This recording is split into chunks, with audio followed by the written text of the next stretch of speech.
Good morning, good evening, everyone. Welcome all to the long-term low emission development strategies webinar today. In today's webinar, our speakers will take you through an introduction of the main concepts and tools that support LTS implementation and explore the costs and benefits of their practical application through experiences in the Pacific, Southeast Asia, and India. Today, we will also provide an overview of the LTS process and share thoughts on best practices, governance approaches. This is based on the survey that we sent out to ALP members, and thanks to everyone for the inputs that you provided. So during the webinar, you will also hear country teams working on LTS and technical institutions supporting LTS processes in Asia. Quickly to note that in the next webinar, our focus will be on sectoral strategies and near-term action building on LTS. And we are using this webinar as the foundation for broader understanding of LTS. And before going into the actual presentations, here are the quick housekeeping rules for today. Most of the time, the participants will be in mute mode. You are requested to send your questions at any point during the session. In question and answer session, you can raise your hand so that we will unmute you to allow you to ask questions. Should you have any technical problems or other questions, you can use the chat option at the bottom of the GoToWebinar window to contact us. When you send the questions, please make sure you indicate the name of the speaker to who the question is directed. And about myself Anandan from Asia Leads Partnership. I would like to, before going into the actual technical presentations, I would like to give a brief introduction about Asia Leads Partnership and Let's GB. So this webinar is organized by Asia Leads Partnership, Let's Global Partnership, and ClimateWorks Australia, and supported by 2050 Pathways Platform and Indian Institute of Management. Nikhil, can you show the first slide?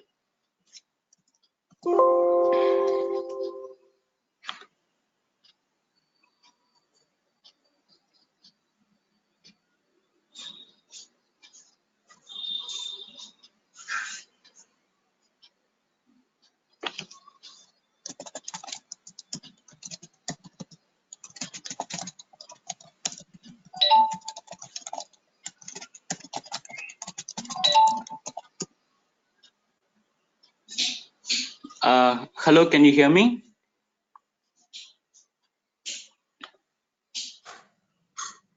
Yes, we can hear you, Anandan.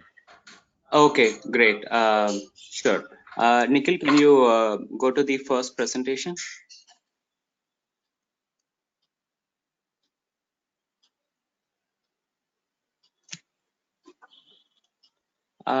Just give a second. There is some technical glitch. We will be back in a second.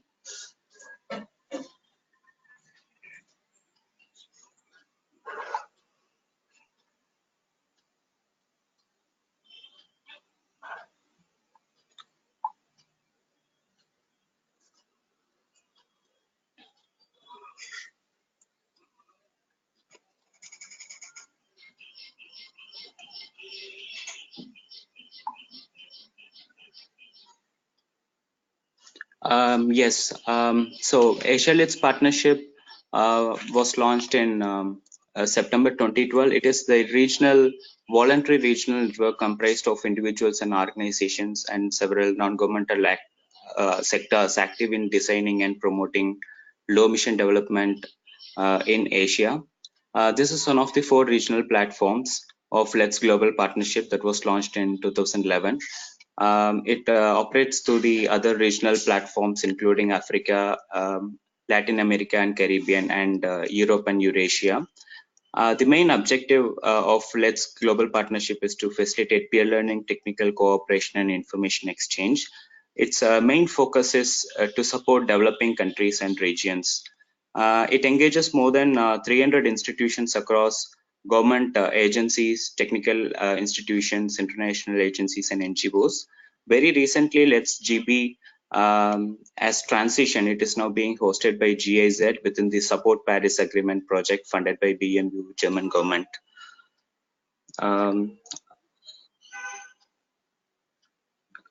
Next slide, Nikhil.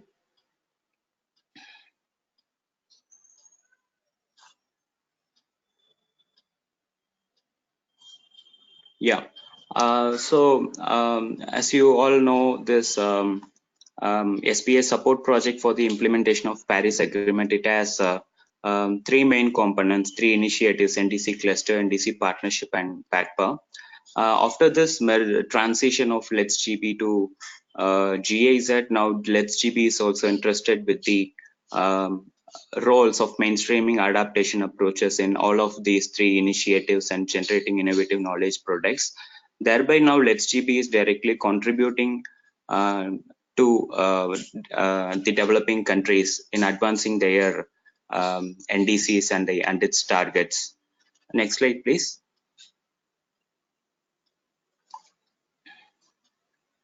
Yes. As you all know, this NDC cluster being one of the components of SPA, it has several working groups.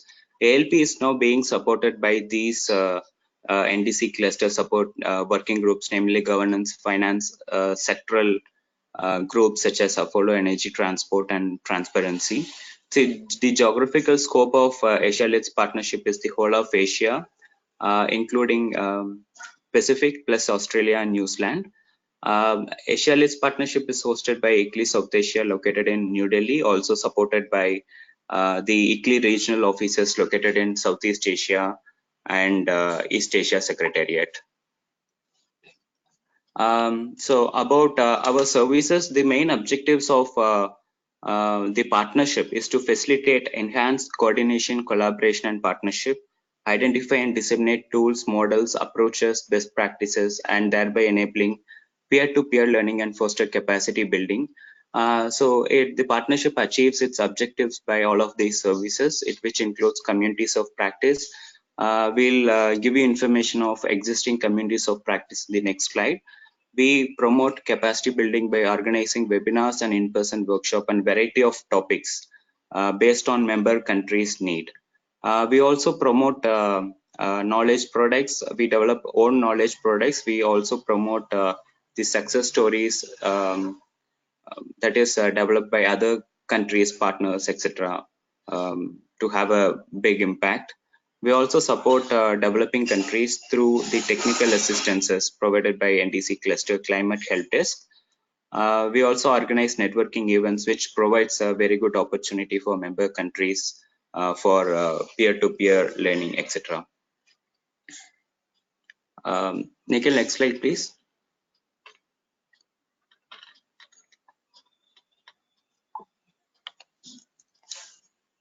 Yes, about the memberships, we have a membership of more than 1,000 members, including individuals and organizations. 44 government agencies from 13 countries are directly members of Asia-Let's partnership. When someone becomes a member, it's free of cost, and they get access to the tools of Let's GB, technical assistances, capacity building. Also, they get quarterly newsletter and other updates related to Let's topics and best practices. It provides an opportunity for leveraging resources, this collaboration, and promote synergies and avoid duplication of efforts. If someone would like to join Let's GB or ALP, you can follow this sign up link. We will share these links later. Also, you can write to us.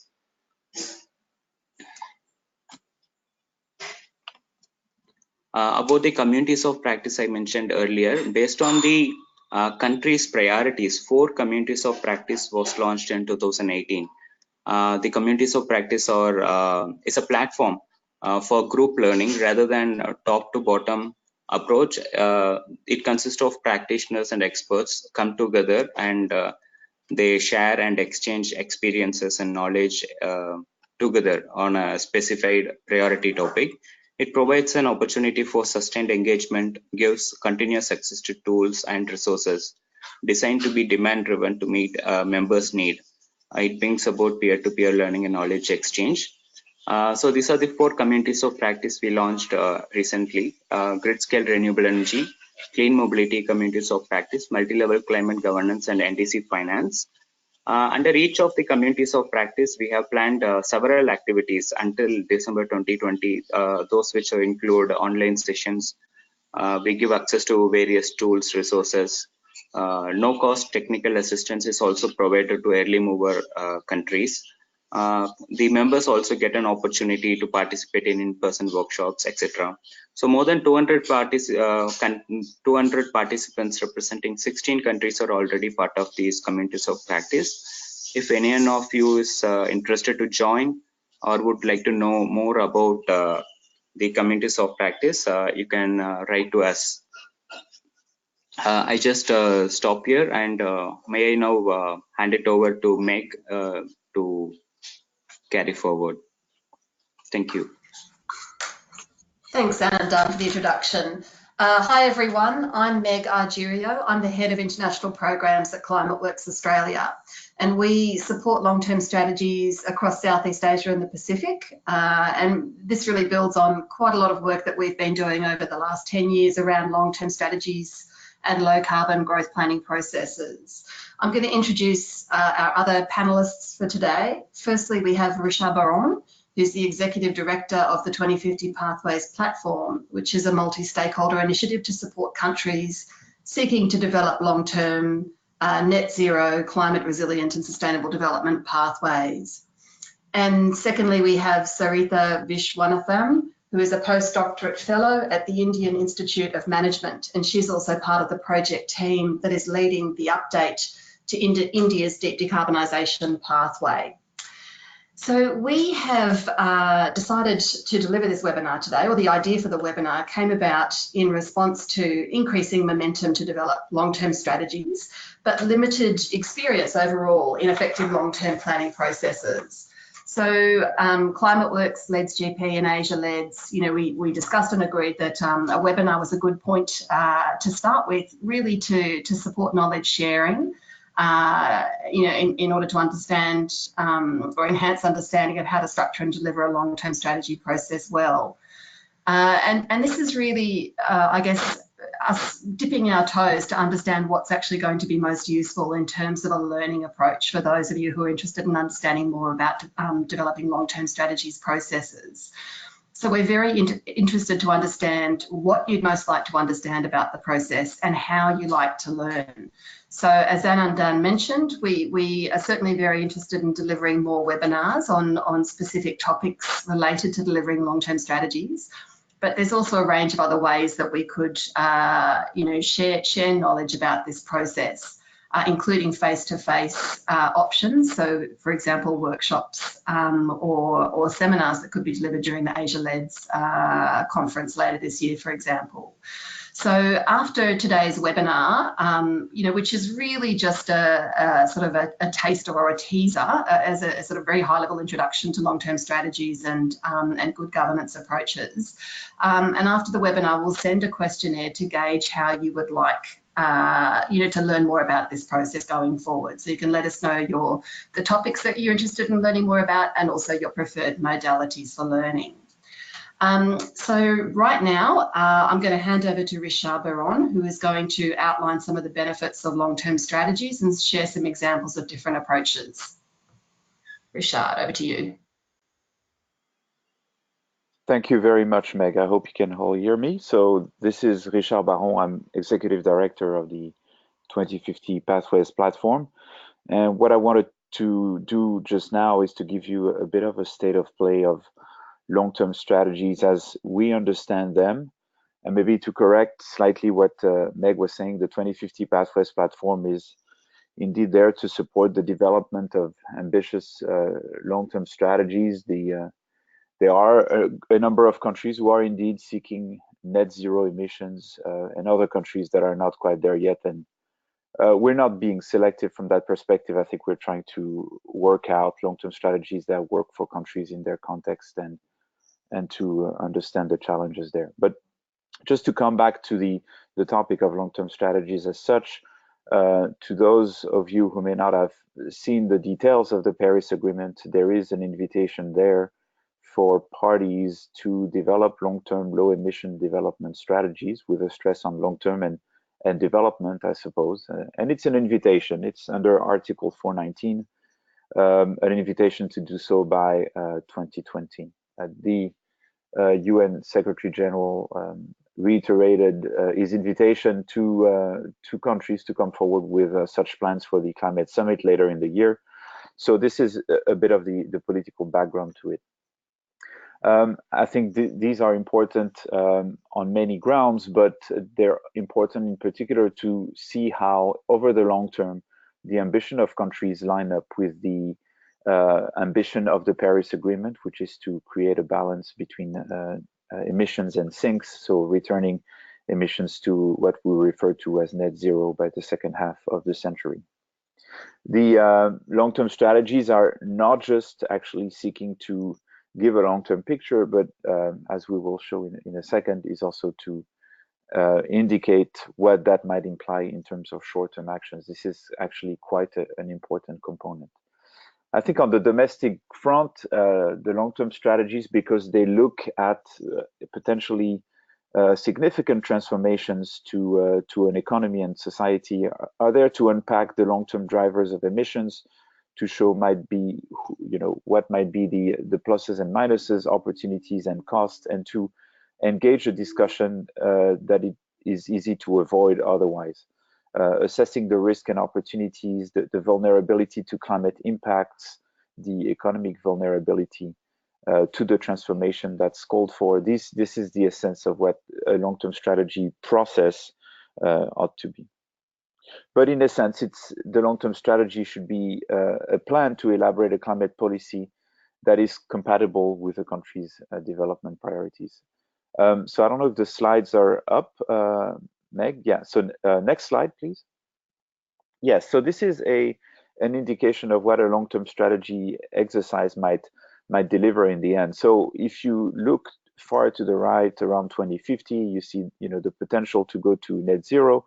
What we try to encourage is an exploration of scenarios where you look at where you might be in the long term and work back towards the present and see how that aligns with the ambition that you have in the near term. That is the nationally determined contributions, the pledges that countries have made for the near term. And our hope is that there is an increasing alignment between what the long-term strategy presents as a pathway and the actual nationally determined contributions, so that eventually policies are made to drive the economy towards that very ambitious goal that is there. But for that to happen, you have to project yourself out to the future with that ambition and see how it looks. Otherwise, incremental changes from 5 years on to 5 years on are unlikely to really address the structural changes that are required. Next slide, please. So this is for you a little bit of a state of play of where long-term strategies are. So first of all, we've indicated with a little white star, the 12 long-term strategy documents that have been submitted to the UNFCCC officially by countries to indicate this is how they look at this question.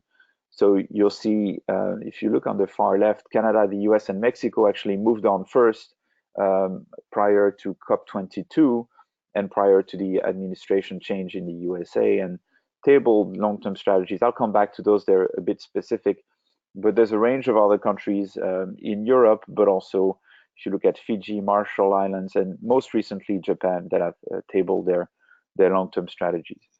The map is then completed with an indication of which countries and jurisdictions are now undertaking this exercise, and it's a quite impressive group. There are, of course, blanks on that slide. You'll see Africa, where significant countries are undertaking this exercise, but much remains to be done to complete this.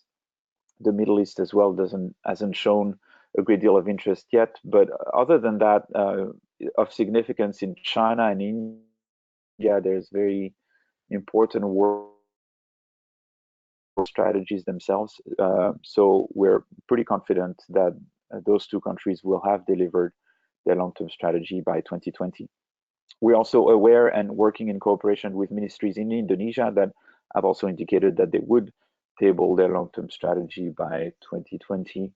And I think Vietnam is getting ready as well. So, you know, there is a lot of variety in the jurisdictions that are doing this. But overall, the picture is developing rapidly, and we see new countries coming forward with an indication that they'd like to do this. Just in the last couple of weeks, Kazakhstan reached out to see how they might conduct this process. So this is another example of a new country that's coming to the picture. So by 2020, we should have a very varied picture of countries that are actually tabling long-term strategies, and which will, you know, create reference points for others to follow thereafter. Yeah, next slide, please. So the next slide is a bit of a typology of long-term strategies as documents. So let me stress this. This is very important. We should always think there is a marked difference between what a country may have tabled to the UNFCCC and what the long-term strategy process or the long-term climate policy change process looks like in the country, which is obviously evolving from that piece of paper. But I wanted to focus on the pieces of paper for now, those documents that have been tabled and what they reflect of what was happening at the time in countries.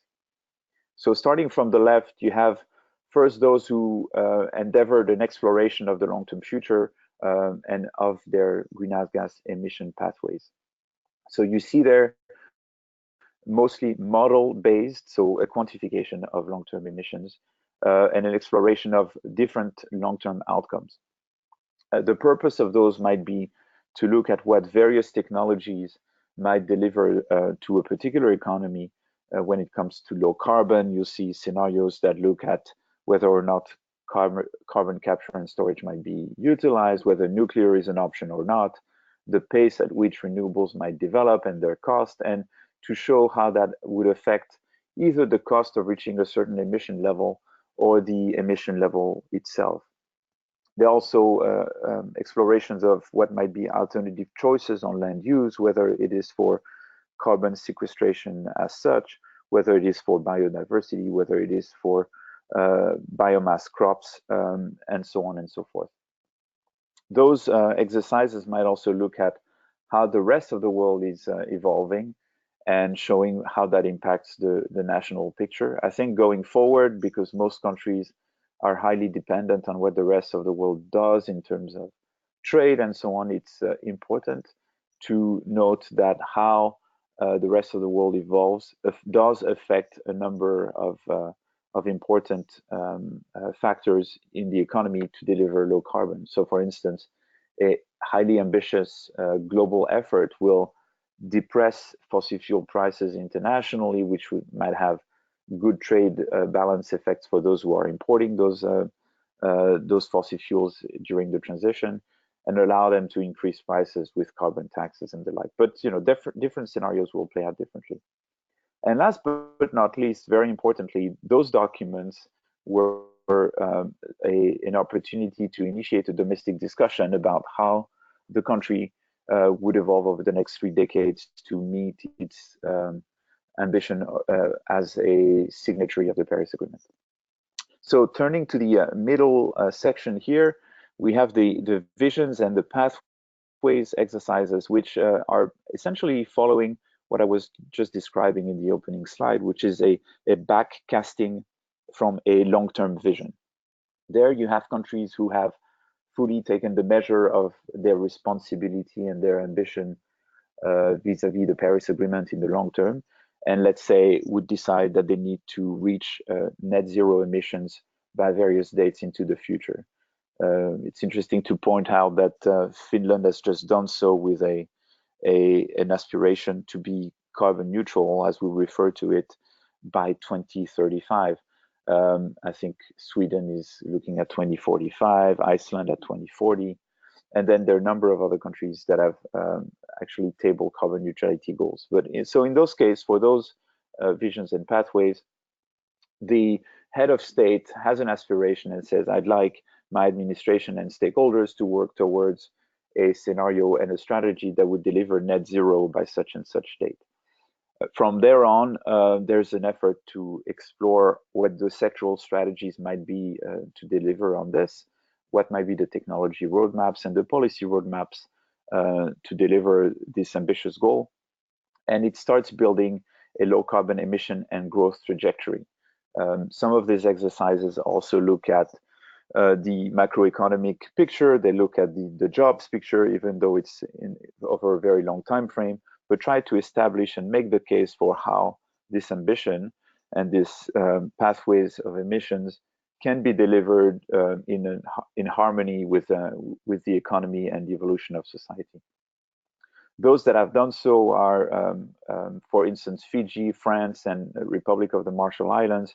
France is actually revising its strategy now. The one that's on the website of the UNFCCC was for a division of emissions by 4, but it has now completed a strategy to look at net zero by 2050, and it's just passed into law earlier last week.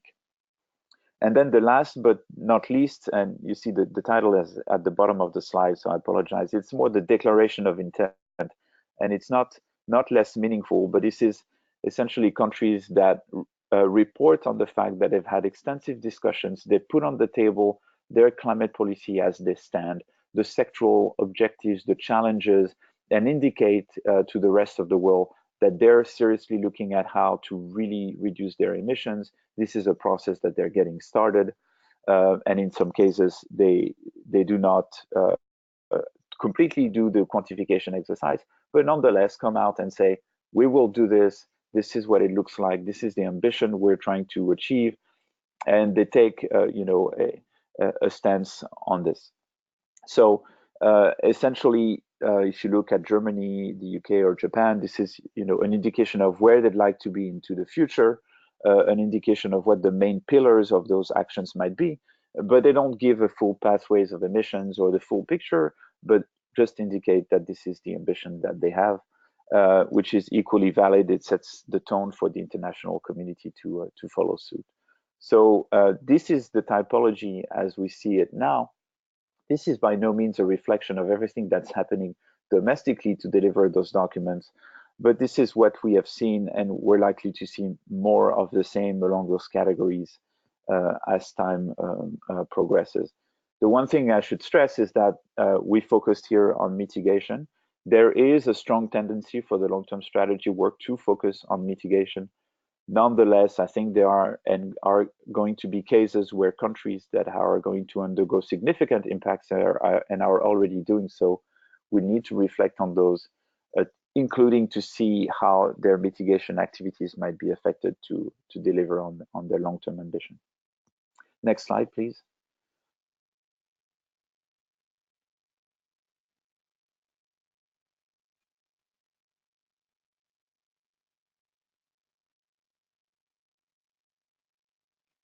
Okay, it should be coming soon. So yeah, this is speaking to the process.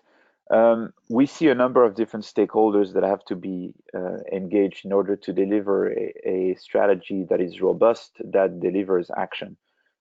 We think head of governments, policymakers, a range of stakeholders, and the modeling community, which are indicated on top of that slide. So this is one example, and not necessarily one that will apply to your jurisdiction, of how that might unfold. You could see a political decision for the launch of a long-term strategy process. So that might come from the Ministry of Environment in response to the UNFCCC, or that might be the head of state or prime minister that decides that the country should seriously look at how to do this inside the country. And policymakers might be engaged in that discussion as well. Then comes the important step from our perspective of the visioning, especially for economies that are rapidly growing in a rapid stage of development.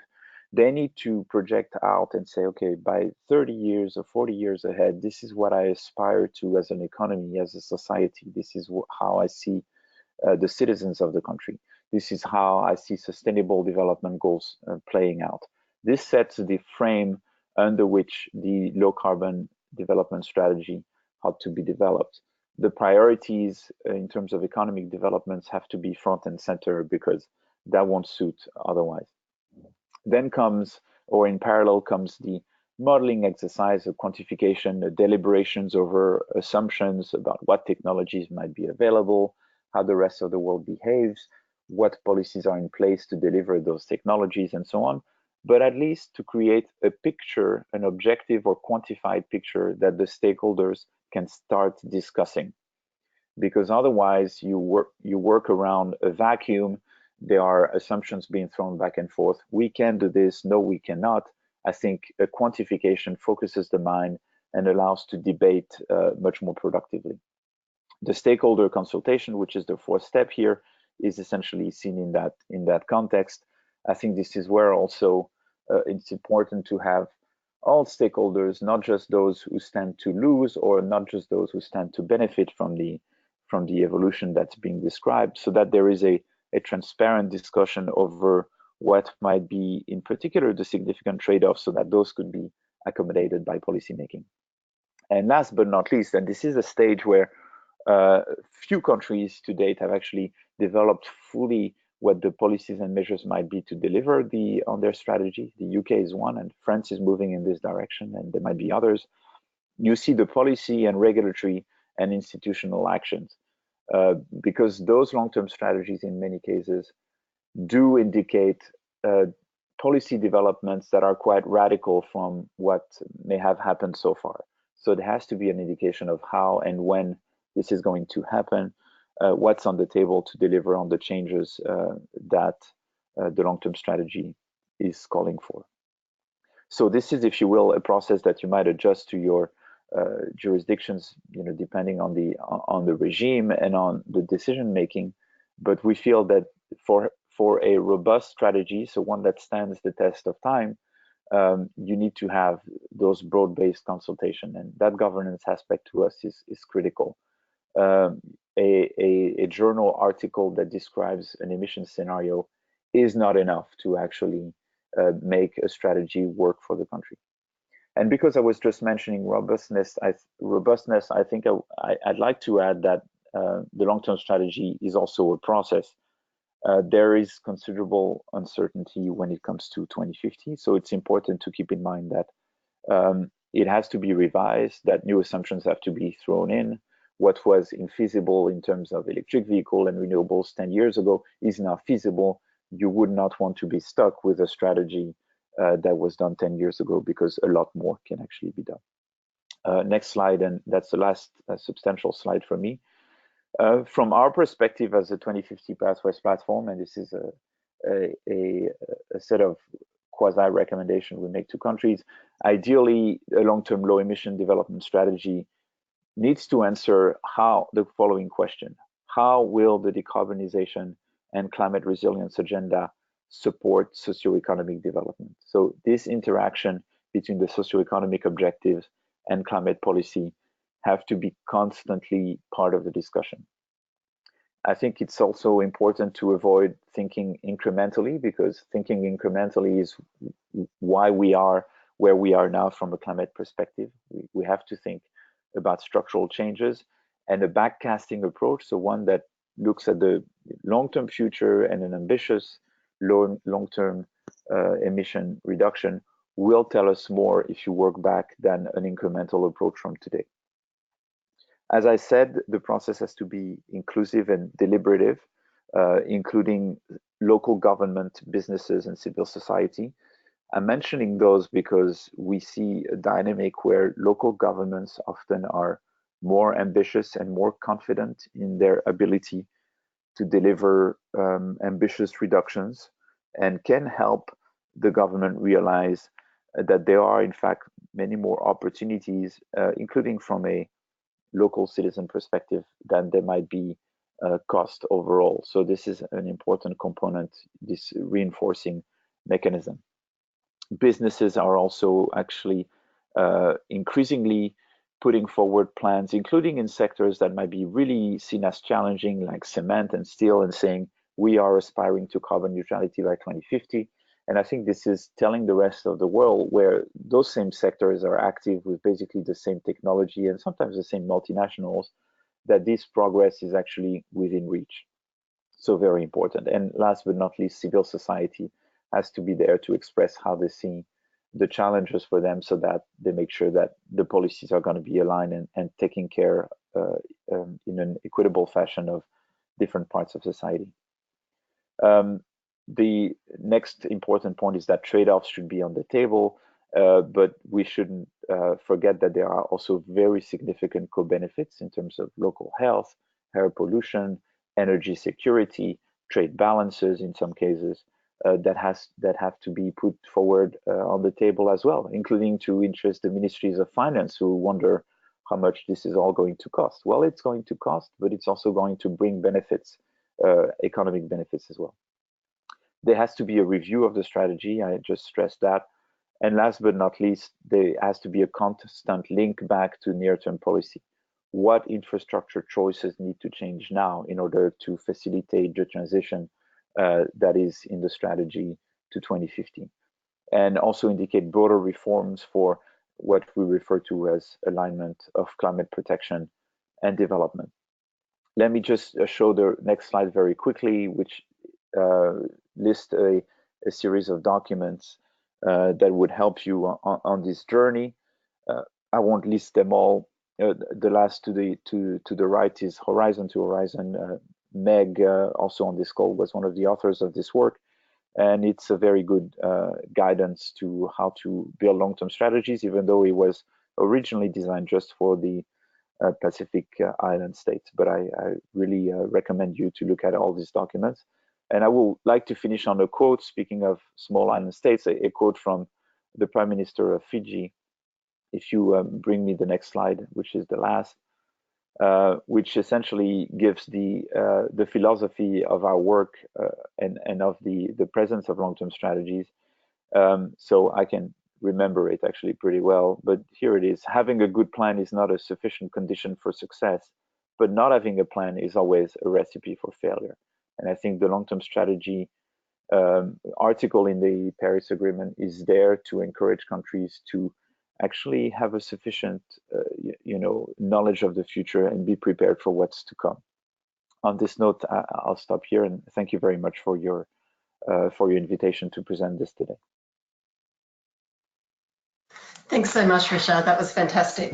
So I'm just going to kick straight off. I'm actually the next. It's Meg here, Meg Argerio, and I'm the next panelist who's actually going to give a bit of a summary around long-term strategies.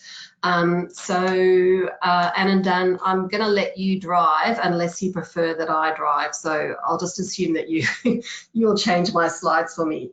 But just to introduce this little presentation I'm going to do, I'm going to basically share a very high-level overview of the long-term strategy process.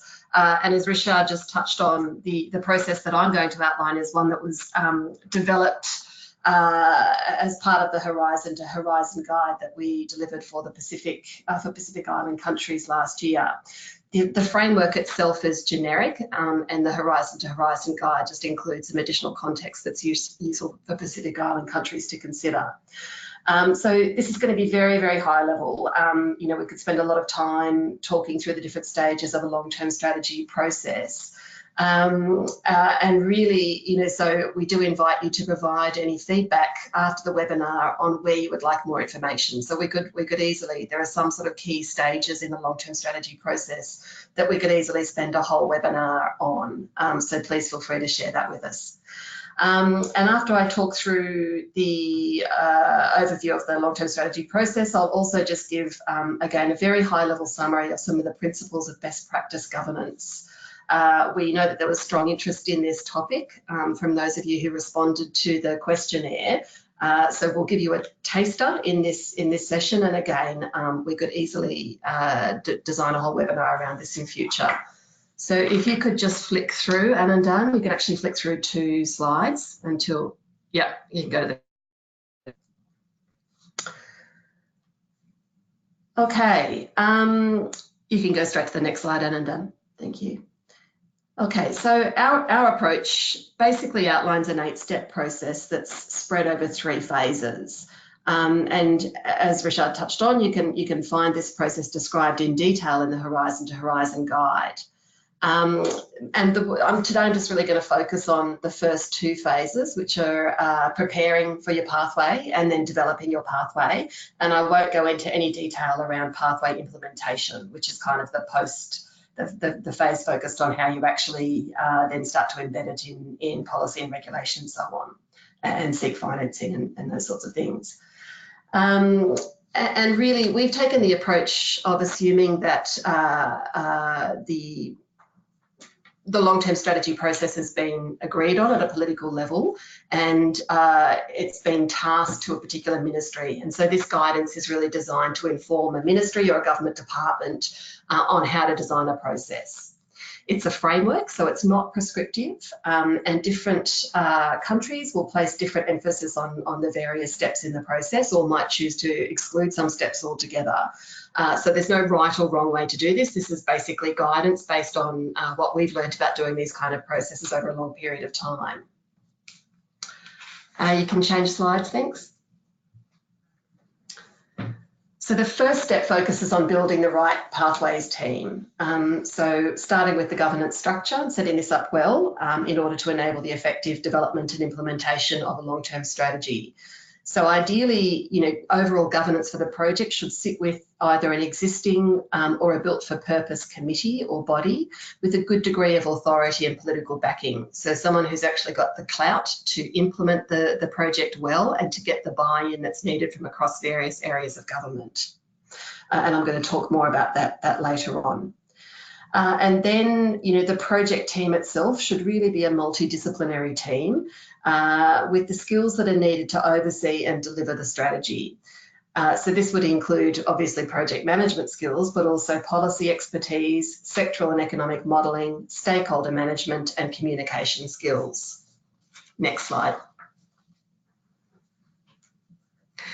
The second step is focused around planning for stakeholder engagement. And this is a step in the process, but we actually strongly believe that stakeholder engagement is a foundational principle to the entire process of developing a long-term strategy. So in this step, we really focus on the fundamentals of understanding who your stakeholders are and how you should engage with them and how often you should engage with them.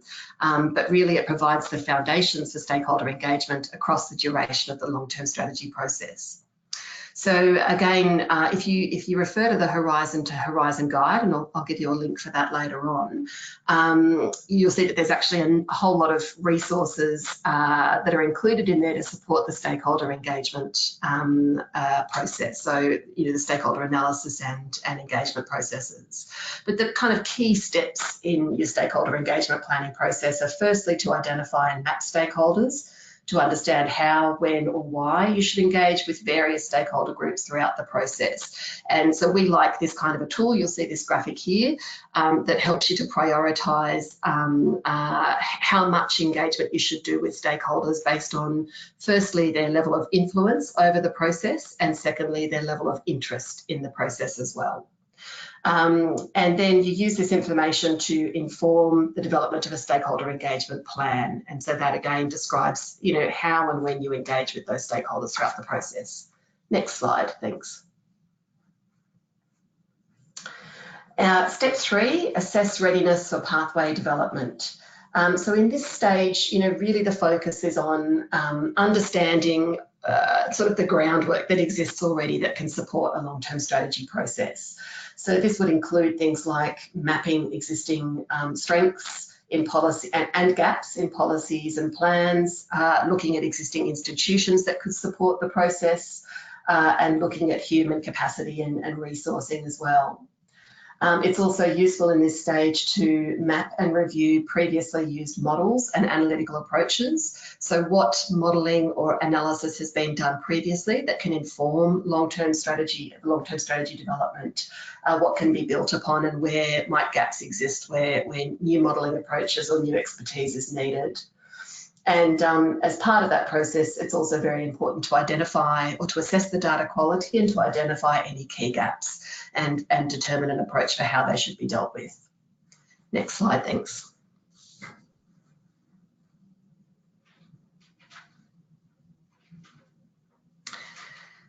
In step 4, we describe this as setting the narrative, but it's also called, creating your vision as well. And this is really the story or the narrative that describes your country's transition to a mid-century low carbon and prosperous future. It's ideally developed through a consensus-based and multi-stakeholder process in order to, sort of create this shared vision of a desired low carbon future that addresses also broader socioeconomic objectives for the country.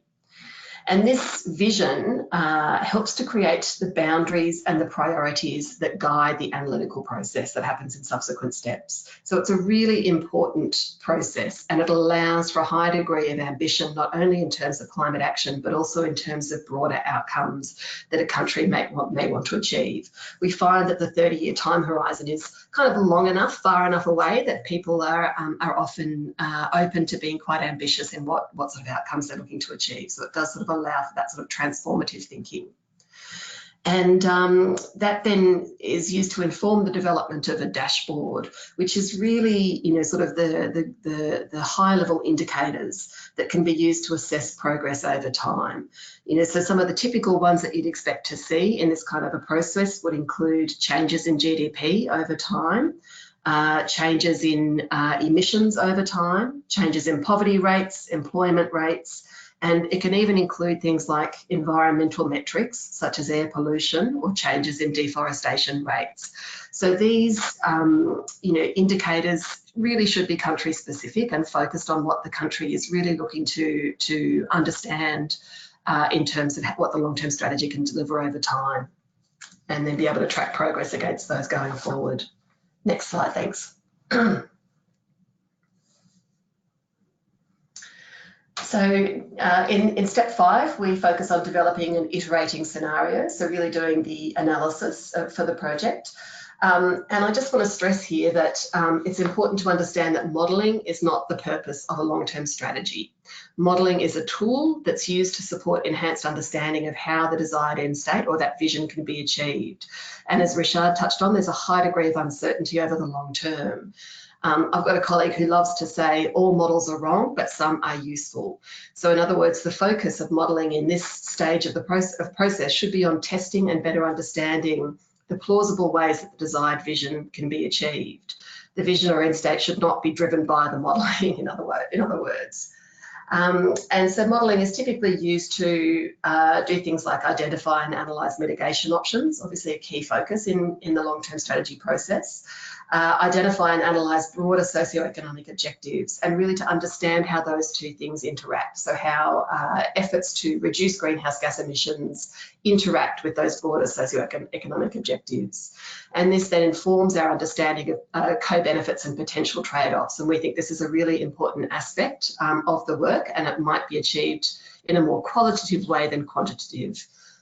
So the image on the screen that you'll see there is a snapshot from a tool that we also developed for the Pacific last year that focuses on assessing co-benefits and trade-offs of mitigation actions and how they interact with adaptation and resilience outcomes. So there's a whole lot of different ways that you can think about those co-benefits and trade-offs, and this is an example of a tool that can help with that.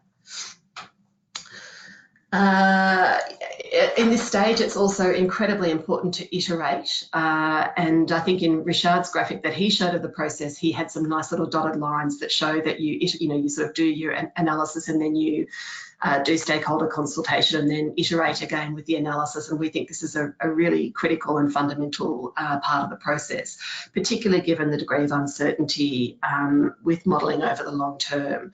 So in our experience, the more extensively the assumptions are sense checked with a broad range of experts, the better the analysis will be, the more robust it will be, and the more support the analysis will actually have in the end as well. Next slide, thanks. Okay, and the final step that I'll talk about in our process today is around socialising the long-term pathways. So obviously what we want to see is that countries submit their long-term strategy or long-term LEDs to the UNFCCC. And as Richard highlighted earlier on, the formal submission itself may vary from the detailed long-term strategy that a country may deliver, and that's absolutely fine. I mean, if you're going to embark on a long-term strategy process, it's important that that process really delivers something that's incredibly useful for the country and doesn't just, sort of tick a box in terms of an international process. So, we think that long-term strategies also provide a fantastic communications tool that can be used to inform, sort of broader business and public engagement to build understanding and support for the transition that's going to be required from those who are going to be affected by it. And when that process is really well understood and broadly supported, the challenges of the transition become much more easily achievable. I've got a picture here of a video that was prepared by the Marshall Islands, actually as part of their long-term electricity roadmap project, but it's a fantastic example of how quite a technical process can be used to inform a public engagement approach in order to build buy-in for the transition that's required. Next slide, thanks. And this is another way to describe the long-term strategies process that was prepared by WRI and UNDP. They describe a five-step process. You'll see that there's lots of synergies between the way that I've described it and the way that Richard described it. Their process starts with securing political buy-in for the process. It defines the objectives and scope of the process, including broader socioeconomic benefits. It designs the elements to be included in the strategy. So this includes things like the long-term vision, development considerations, mitigation elements, and so on.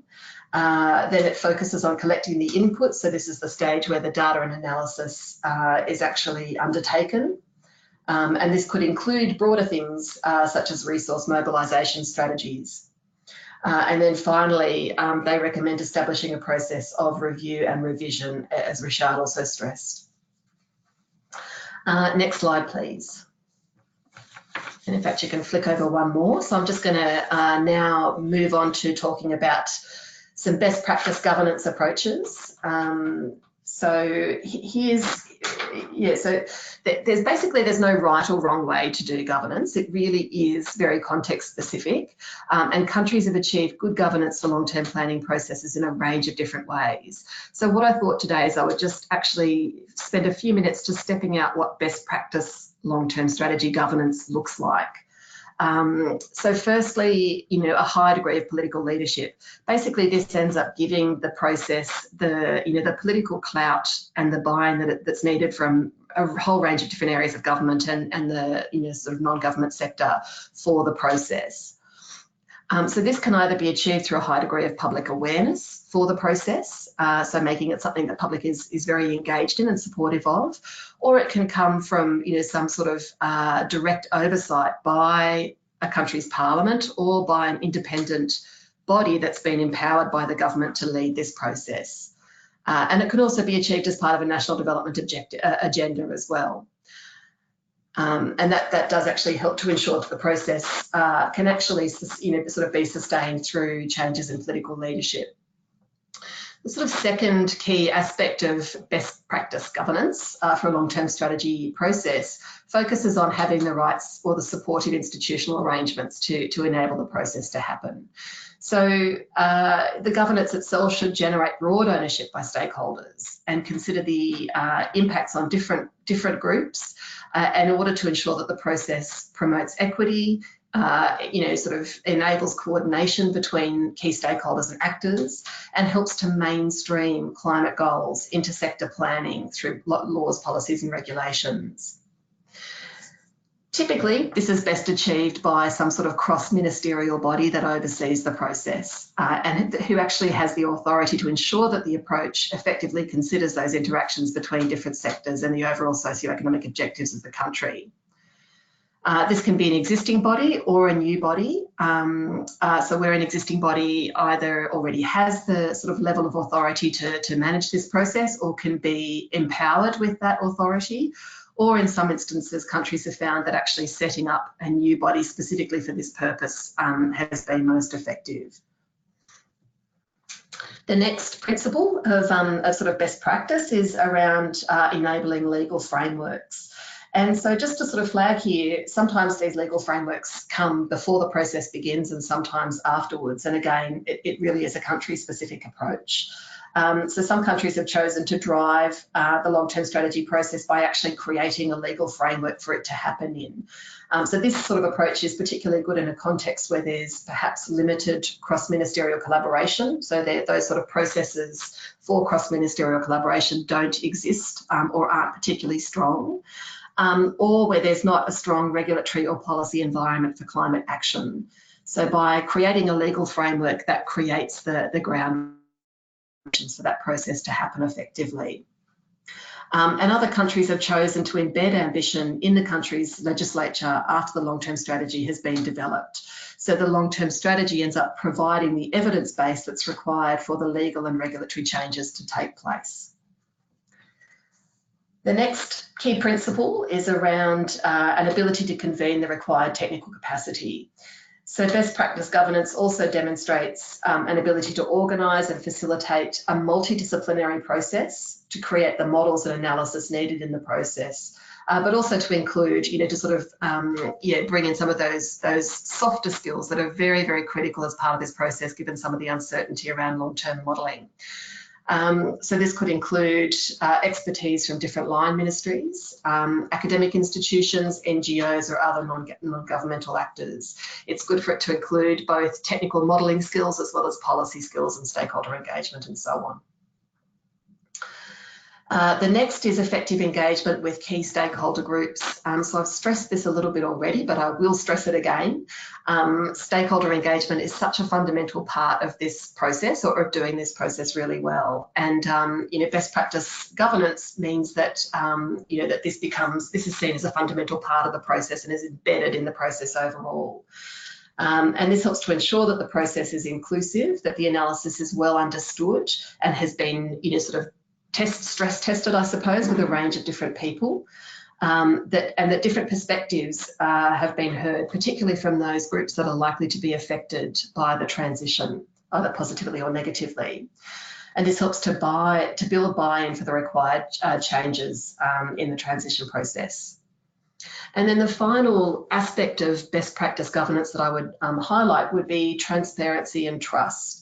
So the governance body and its members should be seen as impartial to any vested interests, and therefore hold a high degree of trust in leading this process. And transparency is also key, to ensuring trust in the process as well.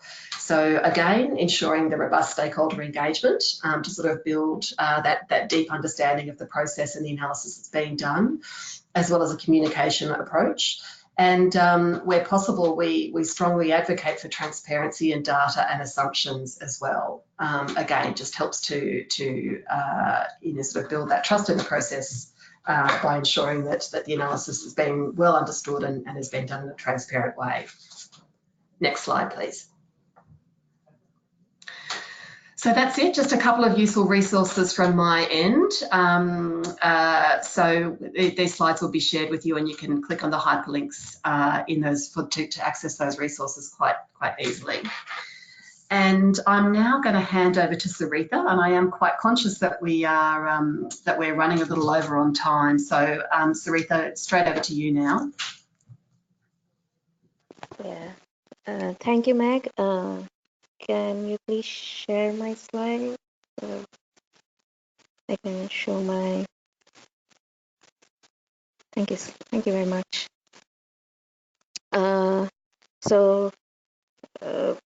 I would straight away start with my presentation. So I'll be presenting our experience through the DDP project in helping the long-term scenario, the long-term strategies, in building the long-term strategy.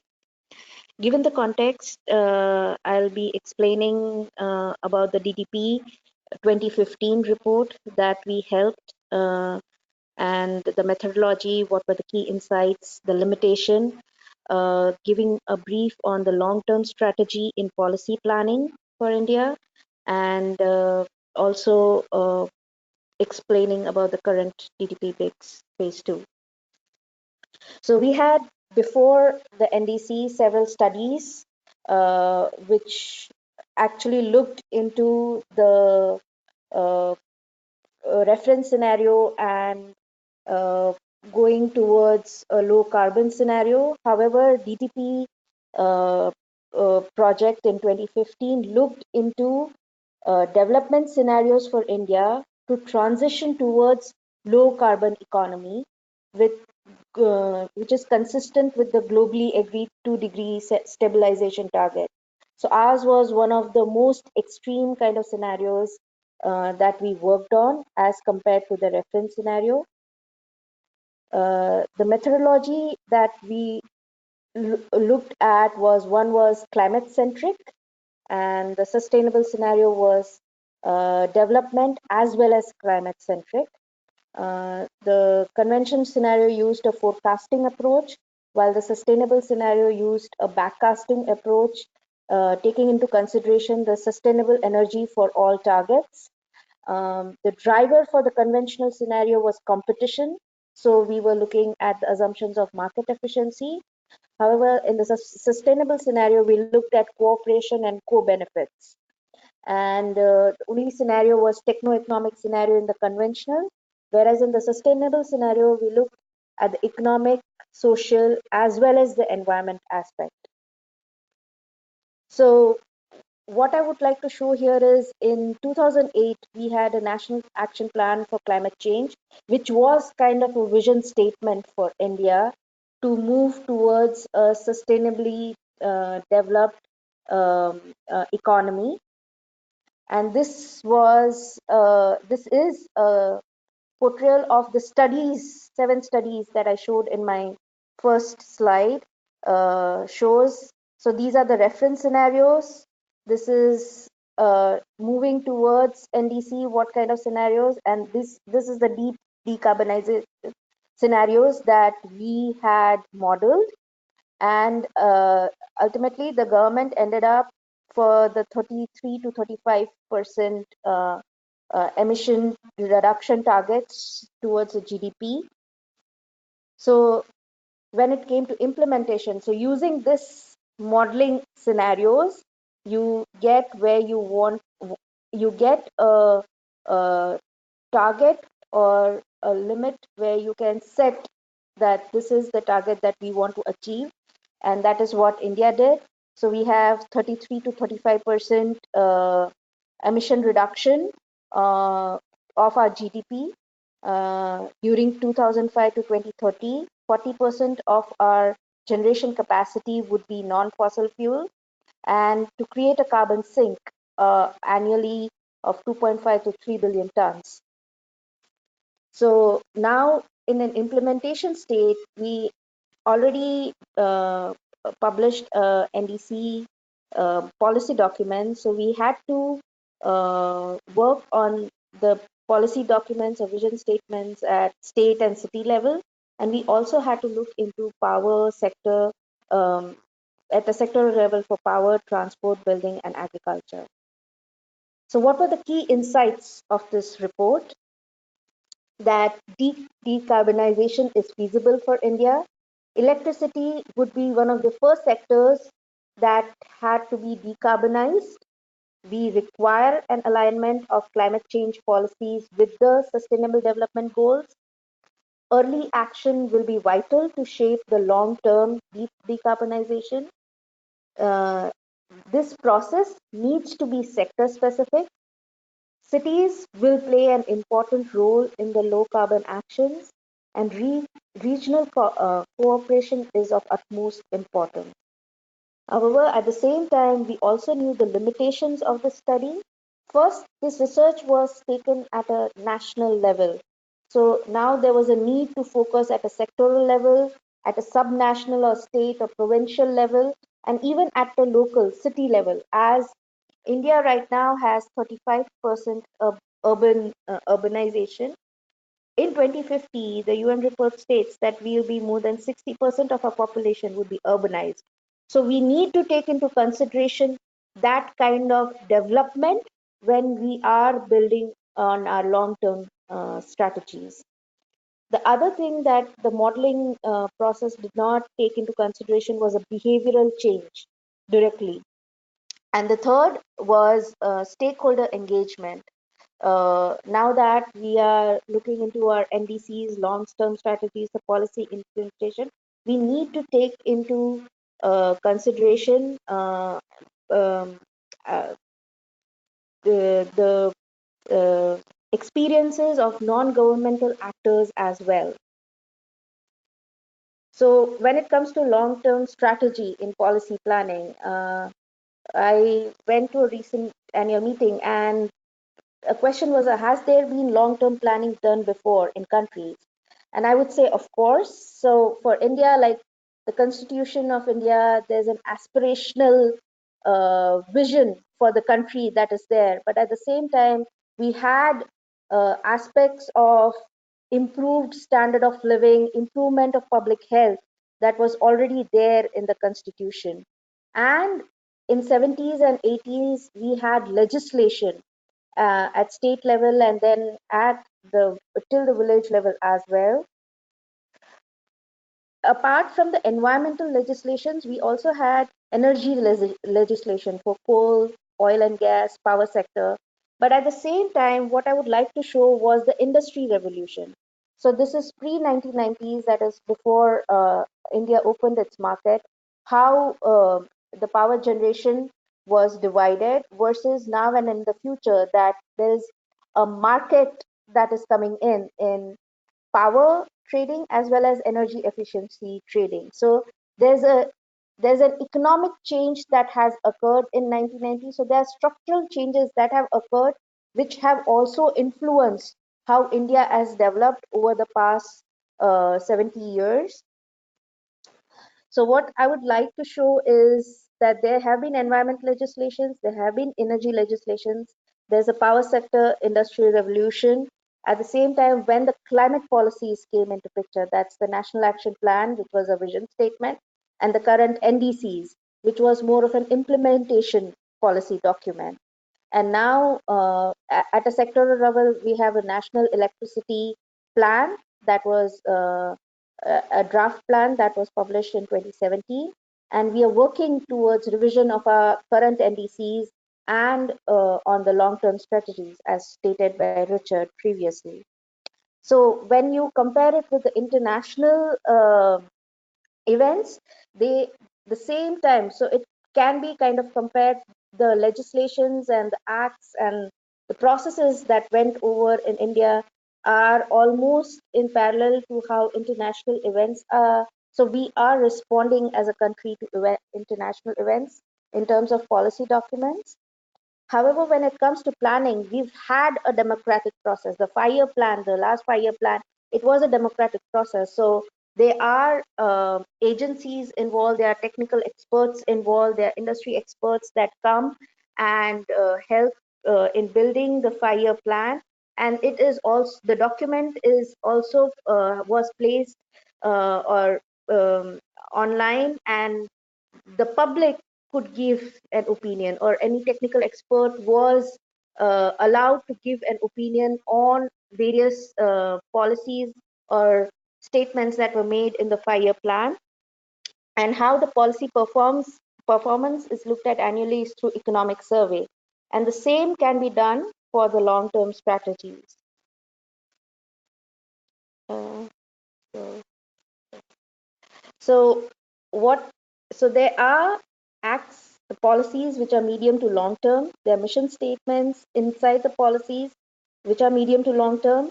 The policy instruments that are used, the regulations, the financial instruments, the information, that the standards and labeling, that is short term to medium term.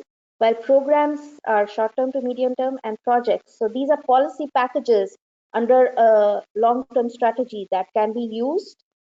So there's planning, there's implementation, and there's analysis. It's an analysis where you could use modeling, which is quantitative, as well as there can be qualitative studies that can be carried out, which can be top down, it can be bottom up, it can be hybrid, and it can be like a from a techno-economic perspective, a socio-technical transitions perspective. political economy perspective, institution analysis, and development perspective. So all these techniques are very much required when you are doing policy analysis. This can be done at center, state, city, district, village level. And when it comes to planning as well as implementation, one of the biggest aspects is stakeholder engagement, which has been observed during policy planning and policy implementation. So, what are the governance issues? Governance issues that we have faced in the past. One is when you are looking at a policy and many of the policy implementation, it is looked at as a single goal or a single objective. However, with SDGs, we are looking at multiple goals and multiple objectives. So we need an integrated assessment. So there needs to be an awareness when we are doing the implementation as well when we are doing the analysis, that there are various aspects and there need to be various methods to capture this implementation and capture the performance of how the policy is being effective at a center level, state level, or city level. The other thing is multi-institutional. In the past, it has been observed that many of the government departments, agencies at center level, state level, local level, they work in silos. With long-term strategies, it would be messy, it will be complex, but there needs to be a push towards multi-institutional work that needs to be done. uh, there needs to be planning and implementation at subnational and city level, because those are the grounds where actual transitions and transformation would take place. There needs to be partnership between the government as well as the non-government actors, and for risk distribution, accountability, and financial transfers is another very important point. How it is done from center to state, and from center and state to the local level. And this have been issues. There have been issues in the past policies, not only climate policies, but when we look at education policy or the food policy, or any other policies, there have been issues at all these levels. So when we talk about phase 2, keeping in mind the limitations from phase 1, we need to understand the context. So the national circumstances. This is the case of India. So any of the states, that the countries, you need to look at your national communications, your biennial update reports, to know that as a country, is there a lot of emission? Is your country a sink? Is the country net neutral? And or is it a combination of everything? And to observe the trends. What are the trends? Which sector is increasing? Which sector is diminishing? We need to look at the developmental goals at national as well as international level. What are the national boundaries given at international level? And also the climate goals. What have we voluntarily or mandatorily pledged to UNFCCC? So those are the things to be kept in mind to understand the national context.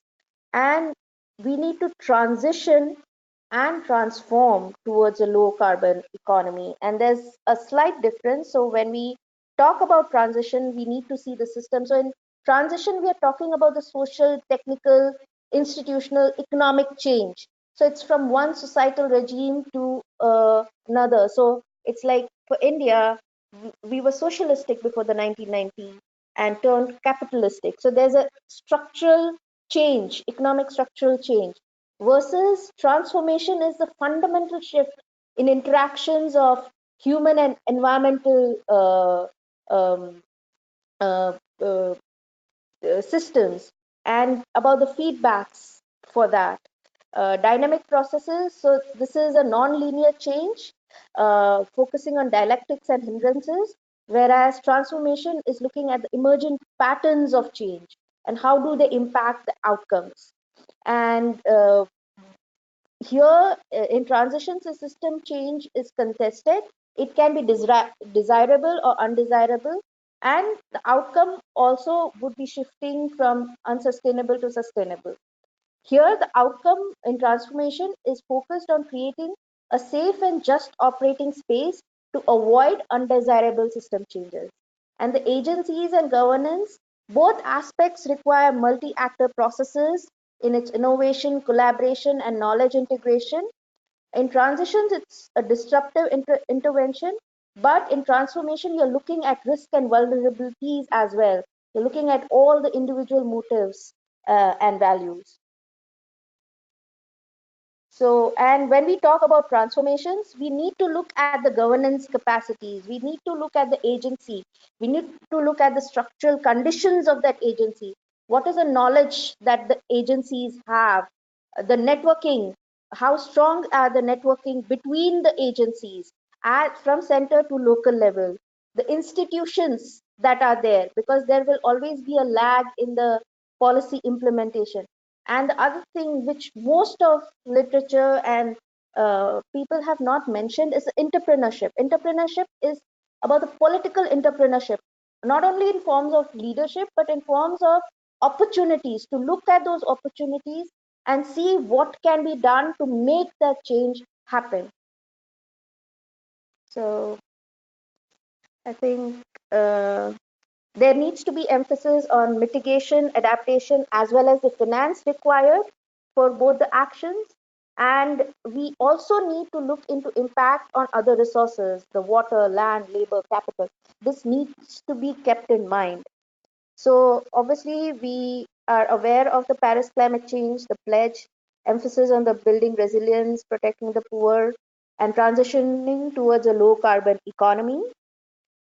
This is a presentation of our current NDC targets and the policy targets that have been made after the NDC policy document was published in all the sectors. So we have demand drivers. When we are doing modeling, we have the demand drivers, the sectoral drivers, and the energy transition. So we are aware of all what is happening at a national level, and we are trying to do that even at a state level now. So what are the key policy questions for this phase? So one is integrating the sustainable development goals with the climate policies and actions. We are also looking at the feasibility of 1.5 scenario.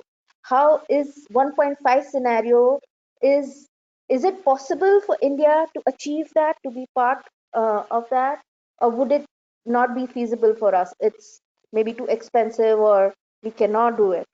And the specific questions that we are looking at are transport, the forestry, because we have a target on increasing our carbon sink, and how to implement it at subnational levels. And who would be the relevant actors that have not been engaged? So at a region level, we are engaging with Gujarat, and then the center will have a Chatham House in 2019, and the first will be held in November. We are inviting main sectors, the power, the transport, industry partners, solar, EV, because transport is a focus sector, automobile firms, and others would be infrastructure sector, urban planners, because it's how the city is being planned that would be really helpful. So the way forward is you need to keep in mind a vision where the time frame is 30 years, but the impact would be almost 50 to 100 years, depending on the country. There needs to be missions. We will have to qualify and quantify these goals and targets. There needs to be instruments, and obviously it has to be a multi-institutional cooperation and collaboration that goes on. And the same with at mitigation, adaptation, and financial level. And also we need to have sectoral policies, programs and projects, as well as policies and programs and projects at city level, like the city mobility plan we have for India. But at the same time, we have to keep in mind the short-term goals, that there is a revision for NDC. The time frame is 5 years, but the impact could be will be 10 to 20 years. So we are aware of the global stock take. You need to be aware of the national stock take, and hopefully there would be a subnational stock take that needs to be considered. So we need to revise once we have implemented the NDC, and we need to, it would be a review and revise process at the end. So yeah, so that's from my end. Thank you very much.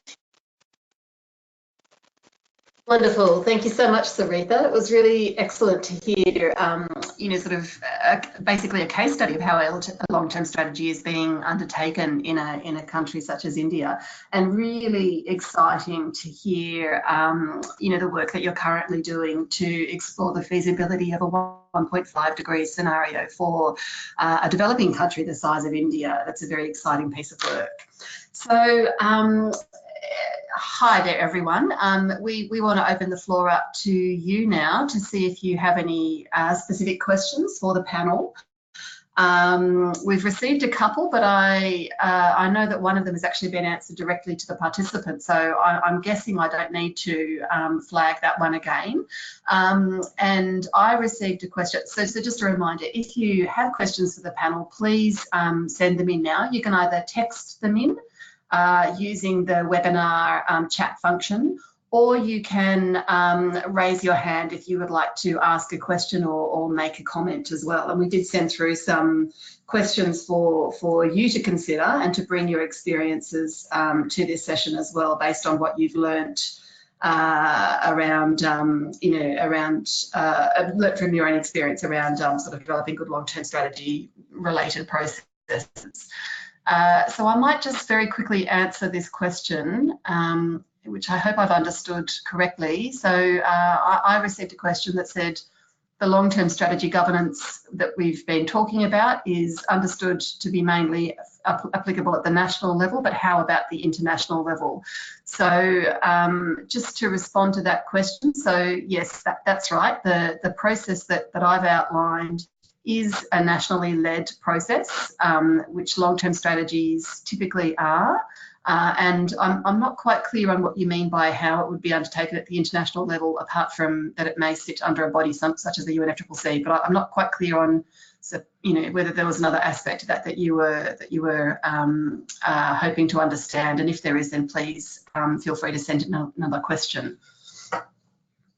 So I think at this stage we haven't received any other questions from the audience, but Anandan, if I'm wrong about that, please interrupt me and let me know, which is fine, because I have some questions for the panel, which I might move on to if that's okay, while we wait for you guys to chime in. So actually, just to Richard and Sarita, I would just love to hear, based on your experience of what you've seen or what you've experienced in developing long-term strategies, what's the kind of one or maybe two key recommendations that you would offer to countries who are considering this process today? So perhaps, Richard, you could respond first. Yeah, if one thing is critical here, it is the inclusiveness of the process. The strategy cannot be developed in isolation from considerations around aspirations to well-being and development, but also without considerations for what activities or communities might be impacted positively or negatively. So there has to be that dimension front and center, and whether it's done through representation or local debates, whichever form is suited to the particular country, I think that's the one element that I think will ensure the robustness and ensure that the right questions are put on the table at the beginning. I'll leave it at that. I think this is absolutely critical. And so, excellent, thank you. And so, Sarita? Oh, yes. Meg, there's a question from Jonas. I'm just unmuting him so that he can ask his question. Okay, fantastic. Okay. Hello, this is Johannes from GIZ in Kazakhstan. So first of all, thank you very much for the great presentations. I do have a question to Richard, I guess. Hello, Richard. The LETS process does involve also monitoring of the impact of LETS and the effectiveness. So who is normally doing that monitoring in a country? So there is unfortunately a distinction between the LEDS process as it was launched almost a decade ago, I think, and the long-term strategy work. So I'm less conversant about the LEDS process as such. I would leave that to others to answer, unfortunately, Johannes.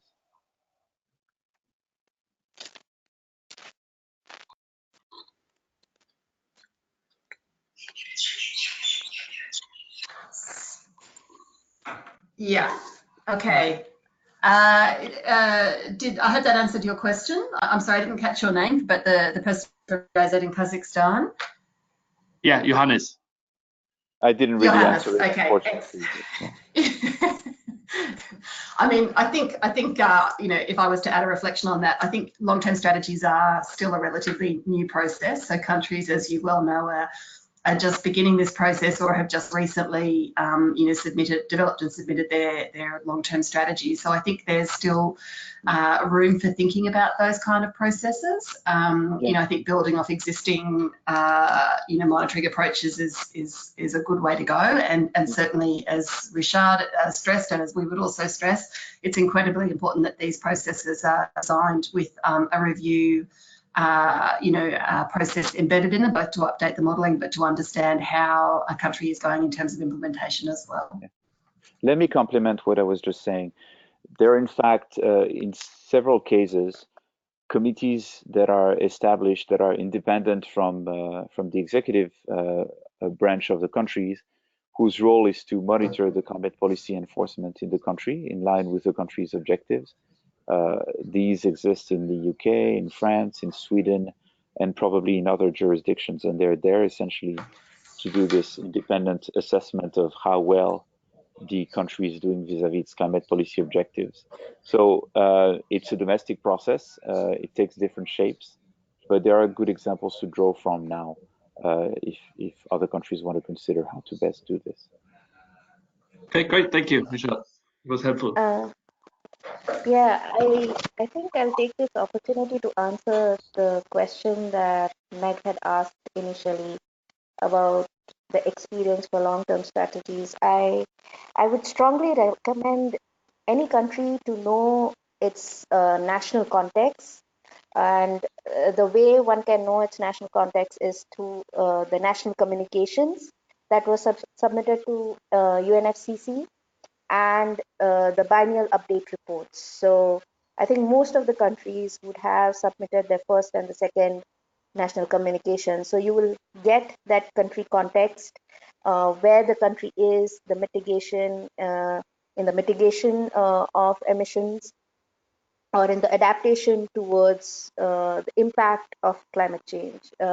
So those, at least to understand where the country stands, and it also gives the trends. So if any sectoral trends are occurring where maybe for some reason the power sector is now going to emit a lot of emissions, or the power sector is phasing out. So those kind of trends can be, at least you can get a understanding of that from national communications, and maybe you can start from there, how to build on your long-term strategies. So that's